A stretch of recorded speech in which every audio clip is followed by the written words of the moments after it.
Michael, huge congratulations. Thank your you. 7th Premier League title. What a night, and you must be delighted with your performances in both games. Just sum it up for us.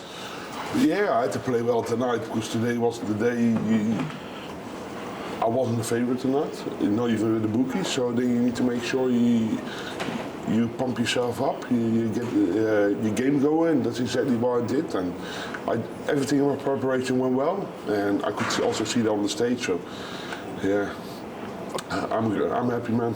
I can't remember the last time you come into a finals night as the underdog. Did that fire you up? I gave the answer, isn't it? I did the right thing. Of course, you still have to show it, you still have to do it, but I'm capable of doing anything, especially at moments like this. And it's been a tough 16 weeks, but when you then, on the end, you do something like this in the final and the semi-final, it gives you a lot of pleasure. Forget the last 16 weeks. What's the last 7 days been like? Because I know you've come in and you've played it down, you've told us all, you've put the smile on, yes, it's fine, I'm all right, I'm 100%. But did you genuinely believe coming here tonight you could produce those performances after the injury? Yeah, I did believe. Otherwise, you're not able to do that. To do it. They all know me. If I say I'm 100%, I'm 100%. If I say I'm not good, I'm not good. That's the way I am, and I would never lie about things like that. 7 of them, beating Phil Taylor's record. We know you like to chip away. Does it make it a little bit more special? Yeah, of course. It's always nice to beat records, but it's not really on my bucket list or something. You know what I mean? I just need to make sure next year is going to be my 8th, and that's the way how I like to think, and that's what you have to do, especially when you keep having to perform good games against fantastic good players. When you look at the way Gerwen, Price and Michael Smith have played across this Premier League campaign, is this your best win in terms of the calibre of player you had to beat on the finals night? Yeah, of course. I had to play this well because we all saw what Gerwen Price did with Johnny Clayton in the other semi-final. He smashed him all over the place, and then you know you have to do something special if you want to win. And I was on top of him constantly, especially in the beginning of the final, and that gives you confidence. And from there on, you can build your distance and maybe win this tournament. And timely reminder to everyone else that you're still the governor. Do you really want me to answer this? Yeah. I'm always the governor. Michael, congratulations. Thank you. Michael, what were your expectations coming into this evening? Did you still expect to win, even though you... Yeah, of course. Even I'm not the favourite, and I'm always the man to beat. If they beat me, they're always happy. You know what I mean? That's part of the job. That's part of darts, and you have to accept that. But more important, how do I react towards it? And I think my reaction towards it was fantastic. I think your ability to peak at the right moments is what sets you apart from the other players. Maybe. I hope so. That's why I did well tonight, and that's, I think, is the most important thing. An historic week for you, first darts player to speak at Cambridge University, a record-breaking 7th Premier League title, a week to remember for you.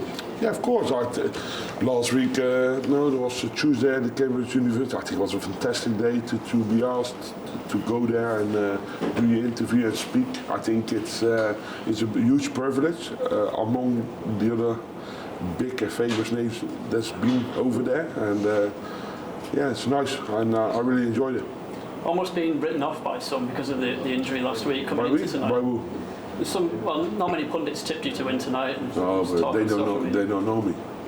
They never gave me a bell. They didn't know if I was fit.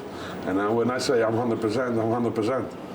And then, of course, you still have to do it. But they all know when it absolutely matters, I'm also capable of doing it, and that's why I'm glad of.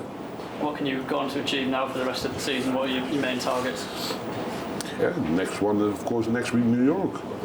Tournament of tournament, don't make mistakes, don't think you're the big man now.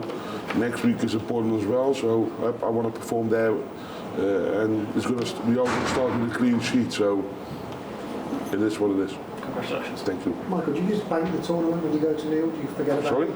You said just sort of move on, don't be the big man. Do you just sort of forget about tonight? We have to, because next week in New York, everyone starts on 0 again, and it doesn't really matter what you did today. Of course it gives you confidence, of course it gives you pleasure, but it doesn't mean anything. Next week we have to all start again, and then the next tournament I have to win is New York. Was there any point since the last World Championships in this Premier League you doubted yourself? Perhaps perhaps. I never, people that know me, I'm full of confidence. I never doubt myself. But you still have to do it. You still have to work for it. It's not coming there out of nothing, out of the blue. No, you have to work for things. The format, are you happy with that? Do you think it should change next year? What format? Final. Having quarterfinals, semi-finals, final every night, or should we have a round robin? Everyone knows my opinion about it. I prefer the old format, but that's my opinion. But I'm not the organisers. You have to speak to Matt Porter if you want to change that. You're going to New York, obviously, with the wife. So Yeah, with my take the wife. Have children a or- nice. No. Just the two of you going, or? No, my kids are gonna stay with their grandparents for a week. So no, me and my wife gonna relax a bit. Bit of quality time. Probably the first time you've had some time away from the kids for a while. For a while, yeah. Till last year, probably 4 days we had. Most guys aren't flying till Monday, so you're going to do some sightseeing. Probably relax a bit. Just relax, have some food, walk a bit around, see something. Nothing planned yet. A few things, but nothing major planned. And then see how it goes. For a lot of people, Madison Square Garden is this iconic place for Muhammad Ali, for Frank Sinatra and all that. It's another venue, mate. I was going to say, you don't buy into It's that. nice for the first time, but now it's not the first time anymore. Do you know what I mean? Now it's another venue. Thank you. Thank you.